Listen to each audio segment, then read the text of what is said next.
Good afternoon, Numi Nation. Thanks for joining us for the end of the day, episode 12. Can you believe that? Almost 2.5 weeks in, and the momentum keeps building. The programs keep improving. The shares and the likes and the comments keep growing exponentially, and we're so grateful.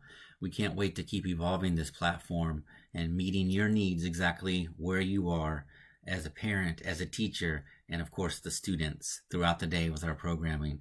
So, you know, excited about all the progress.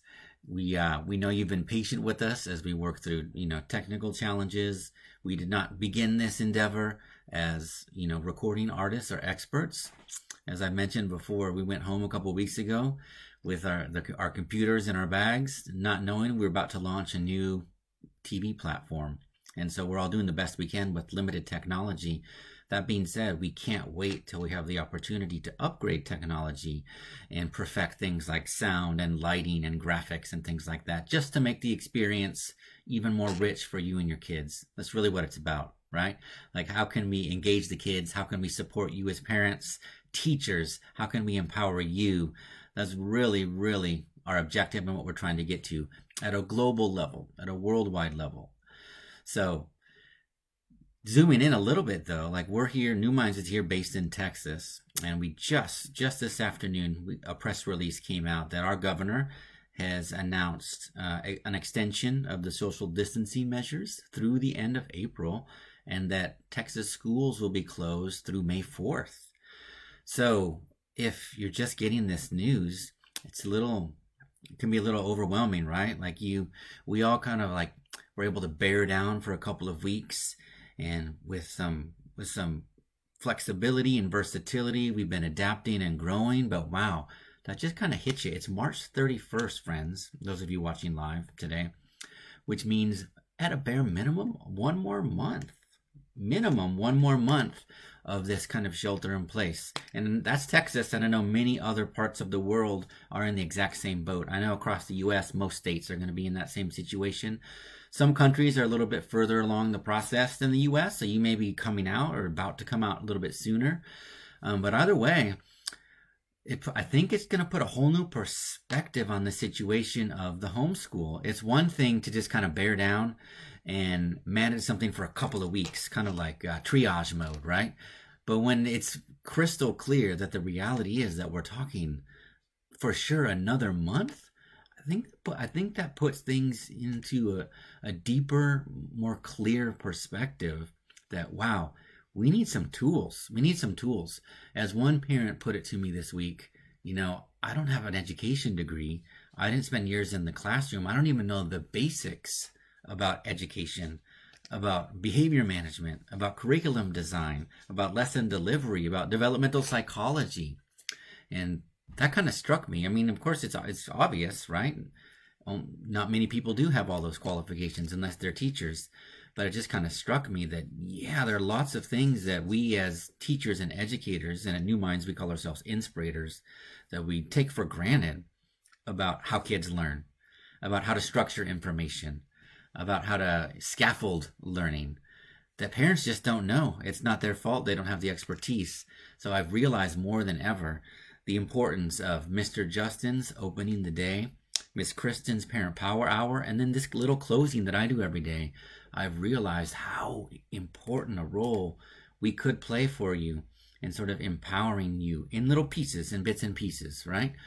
But taken as a sum, I think if you look at all the resources we're providing between the beginning of day and end of day and the Parent Power Hour, I think you're getting like a master's degree in how to handle this situation. So yesterday, I told you that this week is going to be my homeschool hack week, right? So yesterday we talked about the Pareto principle, which was the 80-20 rule. And I talked through that. I broke it down specifically for the homeschool environment, how you might use that principle to manage your energy, to be more efficient with your attention, with your coaching powers, because those things are finite in the beginning and you have to kind of use them judiciously. You don't want to run out of steam and energy by noon and there's still a lot left on your plate or your kid's plate, right? So here's what we're going to do. Day 2 homeschool hack is a little bit similar to yesterday's in the sense that I'm taking like a kind of a tried and true principle in the world of self development or in learning and kind of boiling it down for you into a nice little nugget. So that's what I want to do now is I'm going to get this screen shared with you.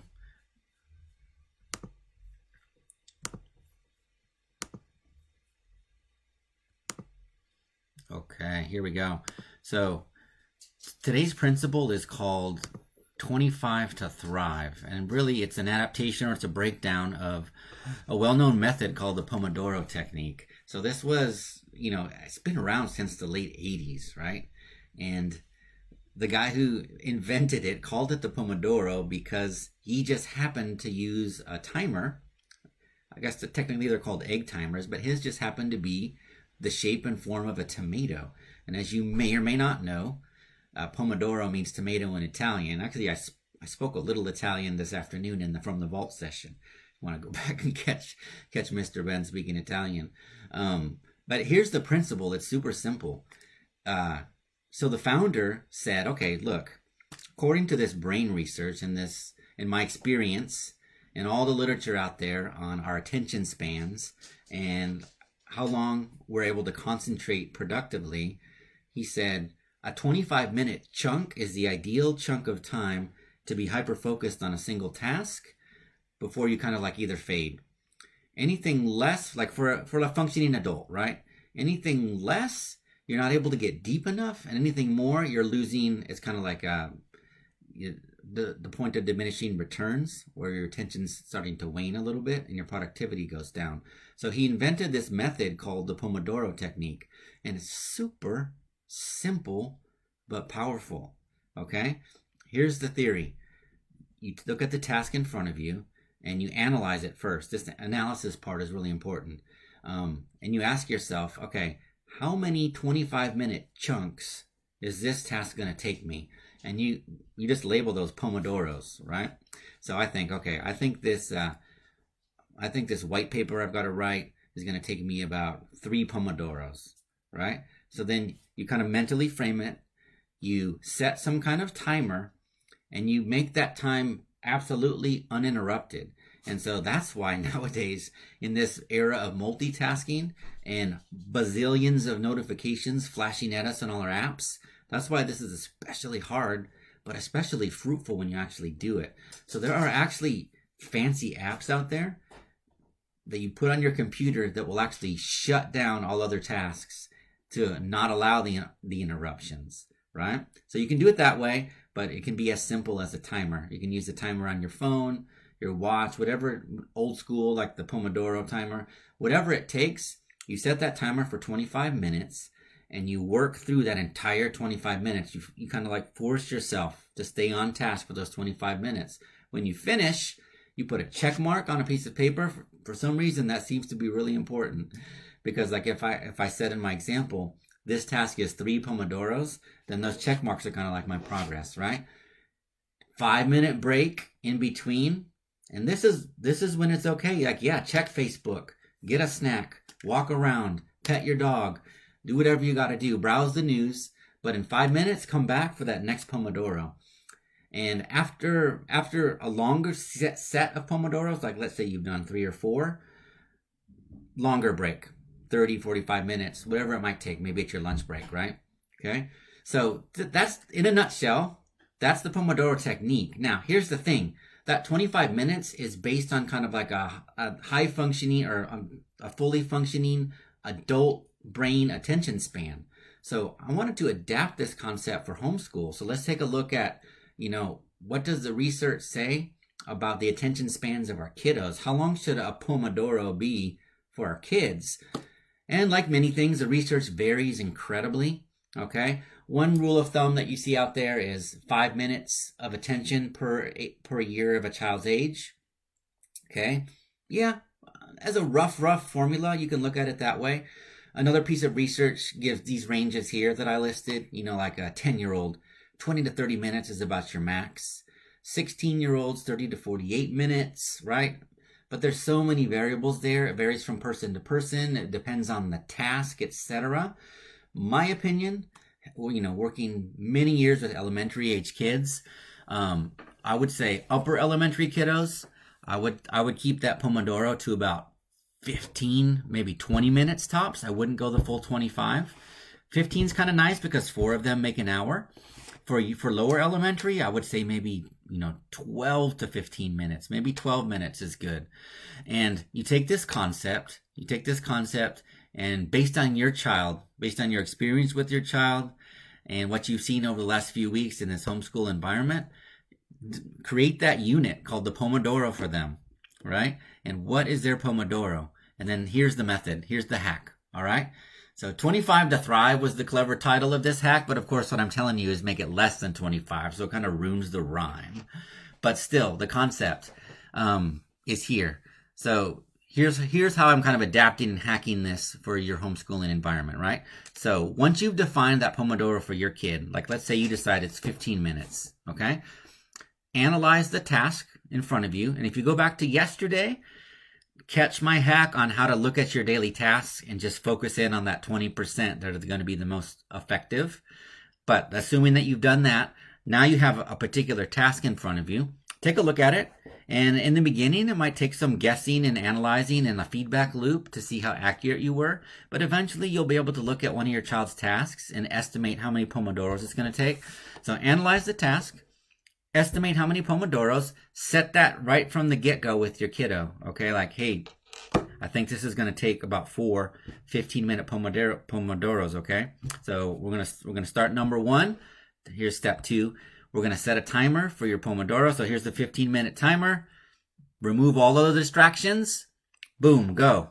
All right? When that 15 minutes is up, or whenever that Pomodoro period is up, place a check mark on a piece of paper, like we said. Just kind of like that gratification, right? That big old check mark. And then provide a rest/reward upon completion of each Pomodoro.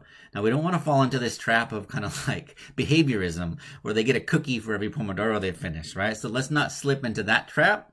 However, a reward for being focused for those 15 minutes is in order. Plus, from a brain point of view, they need that distraction. So that's a moment when you can let them do whatever what they would perceive as a reward that you think is reasonable for about 5 minutes, and then repeat until the task is finished. That's it. So simple, right? Like setting the timer, undistracted, do it, repeat. That's the Pomodoro method, right? And you can go search this. There's a million different apps and kind of variations. They even have the Pomodoro, the official Pomodoro method. Trainers have a certification course you can do, and look, it's very cool. But really, this is the essence of the method, and I think just keeping it simple like this could save you a lot of trouble when you're trying to get your child to focus on a task and finish. All right, so we got some friends online watching us. Hey, my mom's on. Hey, Mom. We got Miss Sandra. She's a former New Minds teacher. We got Miss Shay watching. She says hello. She says, hi, Mr. Ben. That almost sounds like her little boy saying hi. Maybe he's watching too, because before long, she's going to need these methods as well. Okay, so really, that is my hack for today. Simple. That's the goal, right? We wanted to keep these things, accessible, simple, applicable. So already between yesterday and today, you've got how to look at a particular day and the tasks in front of you and focus on the 20% that are going to be the most effective. Hack number 2, once you have an individual task, how to break it down into these Pomodoro chunks, create some protected, distraction-free time chunks for your child to work through them. Okay? Try these things out. Experiment. Like I said at the opening, you've got a month, right? You've got a month to do this. So you might as well experiment and find the methods that are going to be the easiest for you and the most effective for your child. Okay? So thanks for tuning in to an episode 12 of End the Day. And we hope you find these tidbits useful. We'll see you tomorrow for another full lineup. Actually, I'm always excited. On tomorrow's Wednesday, we have episode 3 of our STEAM and Arabic coming up. And though our team in Lebanon is really cranking out some good lessons. So even if you don't speak Arabic, you can follow along the teachers. There's some great steam going on. And then we have a regular full lineup tomorrow. And Mr. Justin will be back at 4 for From the Vault, pulling a classic from the New Minds Vault. So many activities, so much steam, so much learning. We'll get through this. We'll get through this month and then way beyond. Okay? Thanks for tuning in, parents. You too should pursue your passion until it becomes your talent. We'll see you all soon. See you for episode 13 tomorrow. Lucky 13.